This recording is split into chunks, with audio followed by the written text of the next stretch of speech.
Assalamualaikum warahmatullahi wabarakatuh. Perkenalkan, saya Mas Arya Mutakin dari kelompok 9 dan teman-teman dari kelompok saya yang akan menjelaskan tentang analisis regresi linier. Nah, sebelumnya tahukah teman-teman apakah analisis regresi itu? Nah, analisis regresi itu merupakan suatu teknik yang digunakan untuk menganalisis suatu penelitian asosiatif. Nah, analisis regresi ini bertujuan untuk mempelajari pengaruh variabel bebas terhadap variabel lainnya. Nah, sedangkan untuk tujuan utamanya itu dari penggunaan analisis ini adalah untuk meramalkan atau memperkirakan nilai dari satu variabel dalam hubungannya dengan variabel yang lain yang diketahui melalui persamaan garis regresinya. Nah, selanjutnya regresi itu merupakan hubungan dua variabel atau lebih yang dinyatakan dengan bentuk hubungan atau fungsi. Nah, biasanya itu diperlukan pemisahan yang tegas terhadap variabel bebas dan variabel terikat yang biasanya itu disimbolkan dengan huruf X ataupun Y. Assalamualaikum warahmatullahi wabarakatuh. Saya Intan Widya. Saya akan menjelaskan bab tentang interpretasi analisis regresi linier sederhana dan analisis regresi linier berganda. Pengertian interpretasi dalam KBBI diartikan sebagai pemberian kesan, pendapat, tafsiran, atau pandangan terhadap sesuatu. Secara definisi, interpretasi hanya digunakan sebagai suatu metode apabila diperlukan saja. Apabila suatu objek, misalnya karya seni, ujaran, dan sebagainya, yang sudah mempunyai makna yang jelas, maka tidak akan mengandung unsur interpretasi. Interpretasi diadakan untuk mendapatkan suatu pengertian dan pengetahuan dengan lebih jelas serta mendalam, serta dapat mendapatkan informasi yang bisa difahami. Interpretasi juga diaplikasikan pada data statistik seperti data jumlah penduduk berdasarkan gender dan penghasilan rata-rata di masyarakat. Data-data tersebut bisa diinterpretasikan sehingga dapat diketahui informasi-informasi yang ada di dalam masyarakat. Dalam analisis regresi linier sederhana ataupun analisis regresi linier berganda, kita harus menggali informasi yang lebih mendalam apakah dalam data analisis regresi linier sederhana maupun berganda tersebut variabel Y-nya itu berpengaruh pada X1 dan X2. Nah, kita perlu melakukan interpretasi supaya kita bisa mengetahui informasi yang lebih jelas dari data tersebut. Kurang lebih seperti itu yang bisa saya jelaskan. Untuk lebih jelasnya bisa dibaca di makalah. Terima kasih. Wassalamualaikum warahmatullahi wabarakatuh. Regresi linier sederhana. Regresi merupakan suatu alat ukur yang juga digunakan untuk mengukur ada atau tidaknya korelasi antar variabel. Tujuan utama dari penggunaan analisis ini dapat meramalkan atau memperkirakan nilai dari satu variabel dalam hubungannya dengan variabel yang lain yang diketahui melalui persamaan garis regresi. Persamaan garis regresi dapat ditulis dalam bentuk sebagai berikut. Y sama dengan A ditambah BX. Dengan keterangan Y merupakan variabel terikat, X merupakan variabel bebas, A merupakan konstanta, B merupakan koefisien regresi. Persamaan regresi nilai linier yang paling umum digunakan adalah Y sama dengan A ditambah BX, dengan nilai A dan B dapat ditentukan dengan dua cara, yakni yang pertama menggunakan rumus. Menggunakan rumus seperti itu rumusnya.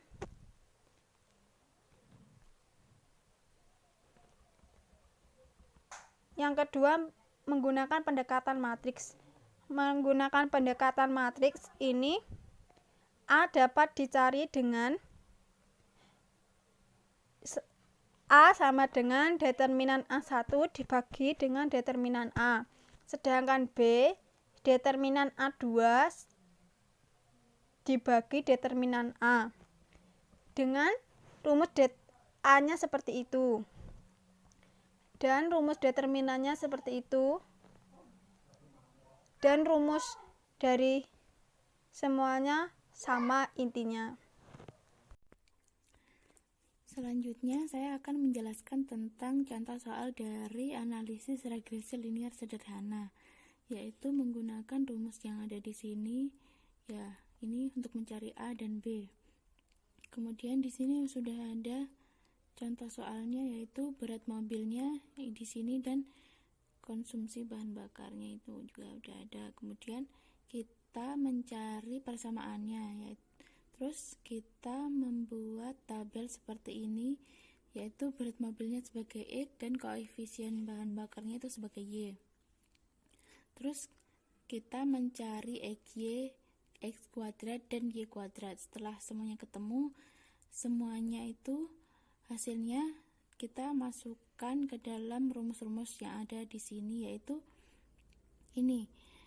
Yang A sigma Y dikali X kuadrat dikurangi sigma X dikali sigma XY dibagi N sigma X kuadrat dikurangi sigma X kuadrat.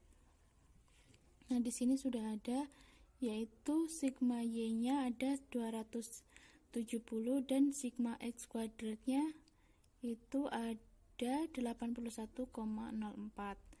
Terus dikurangi sigma X-nya itu ada 28,1 dan sigma XY-nya itu sigma XY-nya itu 742,4.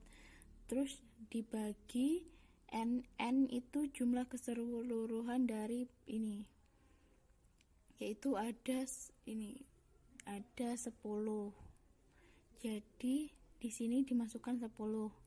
Terus ini sigma X kuadratnya ini ada 81,4 dan sigma X dikuadratkan jadi 28,1.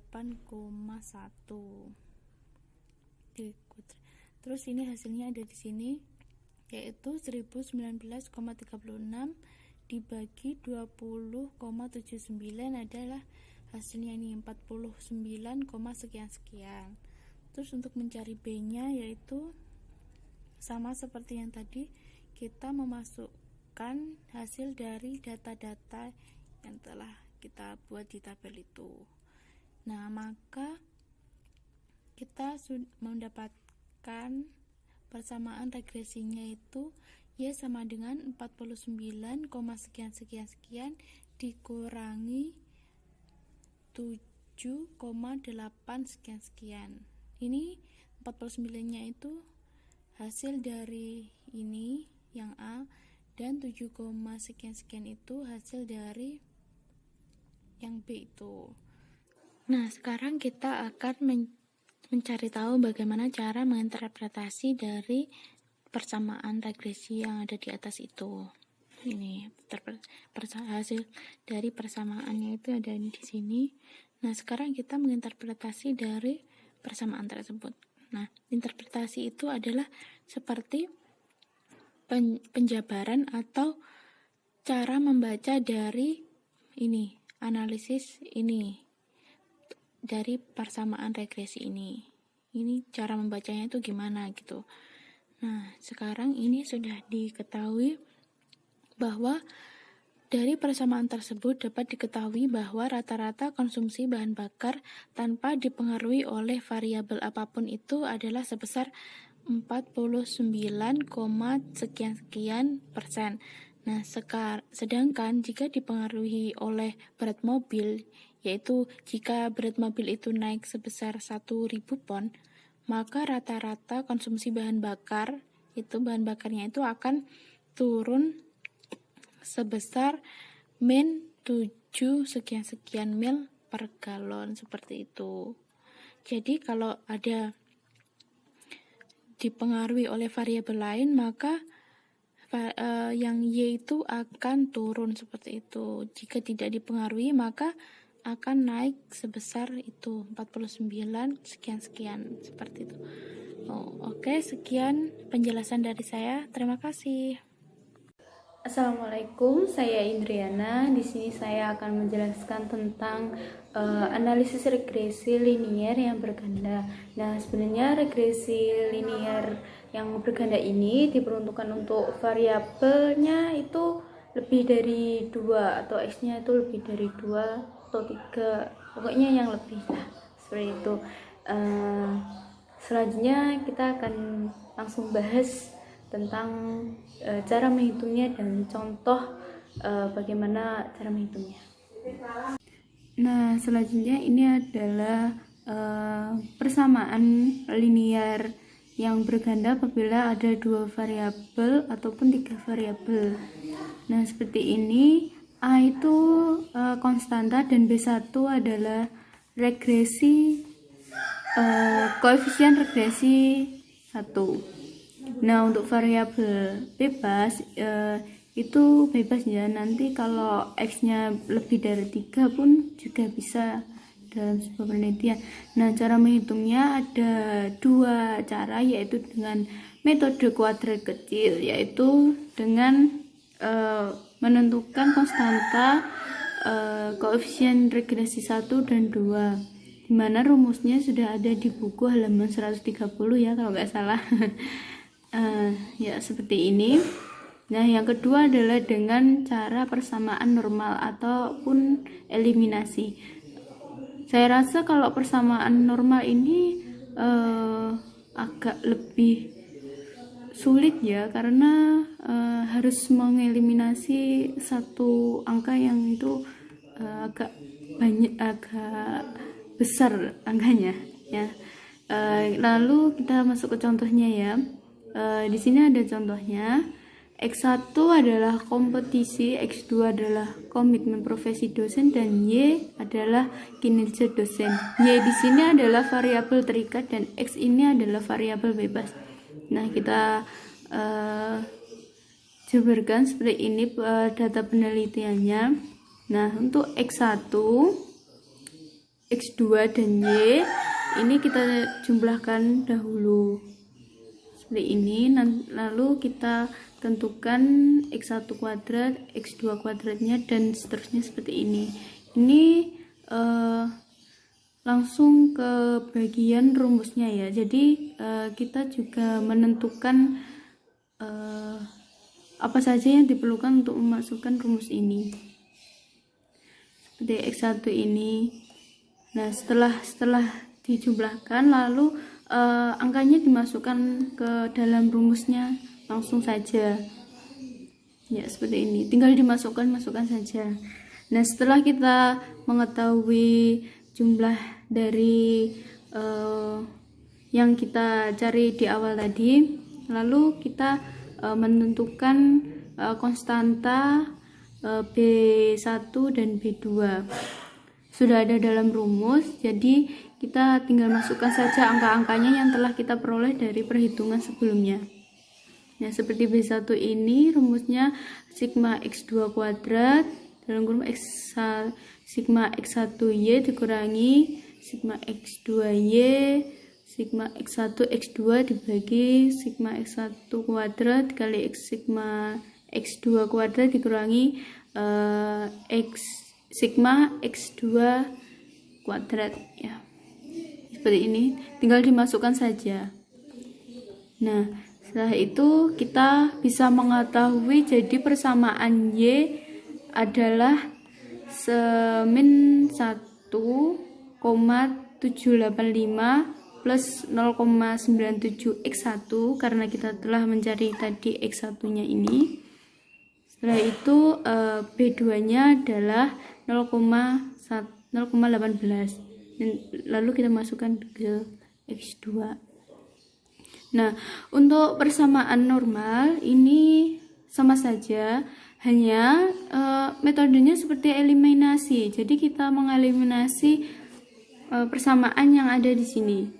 Contohnya seperti ini ya. Tadi kita buat tabel dulu, dijumlahkan, lalu kita masukkan persamaannya. Setelah kita masukkan persamaannya, kan telah ditentukan persamaannya ada 1, 2, 3. Nanti kita eliminasi persamaan 1 dan 2 dan persamaan 1 dan 3. Saya nggak tahu ya kenapa kok 1 dan 2 dan 1 dan 3. Soalnya di rumus sudah begitu. Nah, kita harus mengeliminasi salah satunya. Salah satunya ini ya.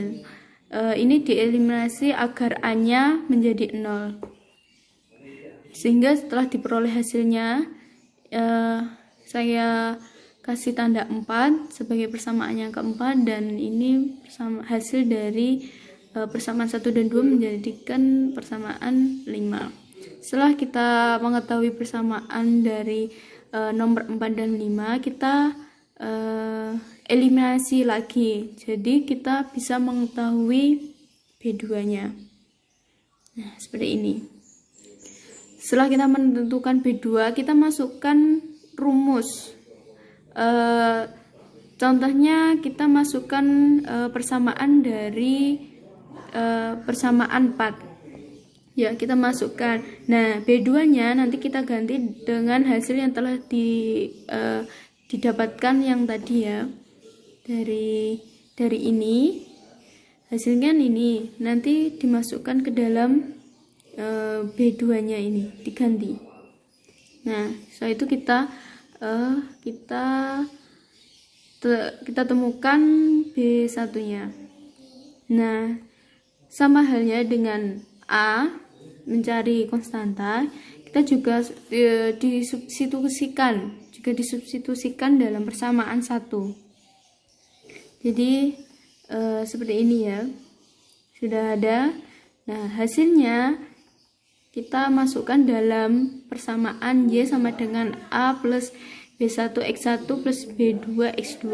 Nanti hasilnya seperti ini. Nah, itu tadi penjelasan tentang cara menghitung regresi linear yang berganda. Semoga kalian paham. Terima kasih. Wassalamualaikum warahmatullahi wabarakatuh.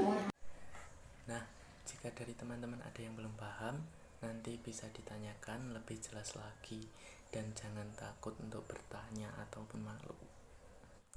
Sekian presentasi dari kelompok kami, kurang lebihnya mohon maaf. Wallahul muwaffiq ila aqwamit thoriq. Wassalamualaikum warahmatullahi wabarakatuh.